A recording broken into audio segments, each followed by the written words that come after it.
One so मुझे पता है सबको बहुत ज़्यादा दिक्कत थी केमिस्ट्री स्ट्रैटेजी को लेके कि मतलब केमिस्ट्री में कैसे पढ़ें यार, जीरो टू हीरो कैसे बने। सो मैं इसलिए बहुत ही रिक्वेस्ट के बाद ये प्लानर लेकर आ गई हूँ, क्योंकि बहुत लोगों को कन्फ्यूजन हो रही थी कि कैसे हम अब क्या पढ़ सकते हैं। तो ये सब आप पढ़ सकते हो यार, इतना मत सोचो कि आप कर सकते हो नहीं कर सकते, क्योंकि देखो अगर आप पढ़ोगे ना तो आप किसी बेटर ही जगह पर जाओगे, राइट। ये मत सोचो कि मैं कुछ नहीं कर सकता, मैं पढ़ना बंद करूँ तो मैं से ओवर थिंकिंग करूँ, ऐसा कुछ नहीं है। आप आज से भी स्टार्ट करोगे तो things can get better, things can get बहुत अच्छी, आपका नहीं क्रैक हो सकता है। Please trust me on that. ठीक है, तो केमिस्ट्री स्ट्रैटेजी के लिए मैं सबसे पहले कहना चाहूँगी, अगर आप बिल्कुल जीरो से स्टार्ट कर रहे हो तो क्या करो, सबसे पहले आप मोल कॉन्सेप्ट का वन शॉट देख लो। ठीक है, फिर क्या करो, एक तरफ आप इनऑर्गेनिक को लेकर चलोगे, ये एक ही दिन की बात हो रही है, और एक तरफ आप लेकर चलोगे किसको, फिजिकल केमिस्ट्री को।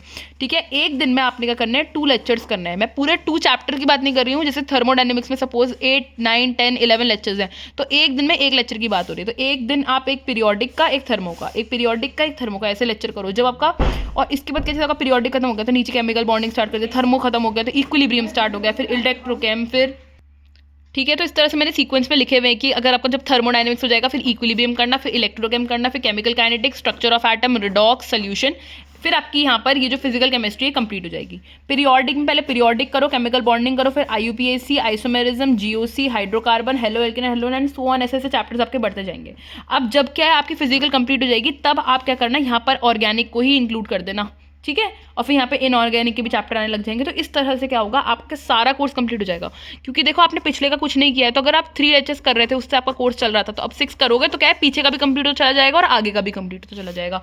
Trust me when I say that यार, इतना मत डरो, इसको फॉलो कर जाओ, इसको कर जाओगे ना बहुत अच्छा हो जाएगा। ठीक है, अगर आप सिर्फ ये सोच के चल रहे हो ना कि मेरे को सिर्फ नीट को करना है, देखो नीट आपका निकल जाएगा अभी भी, अगर आप स्टार्ट कर रहे हो कोई दिक्कत नहीं है। आप क्या करो, अपना हर दिन लेक्चर देखो, अगले दिन उसकी डीपीपी करो, उसका रिविजन करो, और कुछ मत करो। संडे के दिन बैठ के जो है अपना मॉड्यूल सॉल्व कर लो। इतना यार काफ़ी होता है, फिर टेस्ट दे देना, बस इतना ही करो, काफ़ी है, इतना मत डरो, एवरीथिंग इज पॉसिबल। और अगर आपको कंसिस्टेंसी चाहिए तो इसके लिए आप मुझे हर दिन अपडेट दिया करो, बहुत सारे बच्चे अपडेट्स देते हैं, आप भी दे सकते हैं। अगर आप देंगे तो उससे आपकी कंसिस्टेंसी बिल्ड हो जाएगी। यार इतना मत डरो, मुझे पता है ये समय बहुत ज़्यादा टफ होता है लोगों के लिए, लेकिन हम साथ में हैं ये सोचो, एंड इतना डरो मत। That's all I want to say, यही मेरी केमिस्ट्री स्ट्रैटेजी है।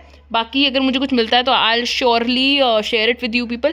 कुछ भी आपको ऐसा है कि कुछ और क्लियर बताओ स्ट्रैटेजी के अंदर, तो आप मुझे कमेंट कर सकते हो, मैं उस चीज़ का रिप्लाई आपको दे दूंगी, या फिर एक वीडियो और ले आऊँगी। सो जो भी होगी डाउट्स वगैरह कुछ भी, तो आप मुझे बिल्कुल कमेंट कर सकते हैं। ऑल द बेस्ट, आप सबको खूब सारी सक्सेस मिले, एंड प्लीज़ डरो मत, आप आज से भी स्टार्ट करते हो तो चीज़ें विल गेट बेटर।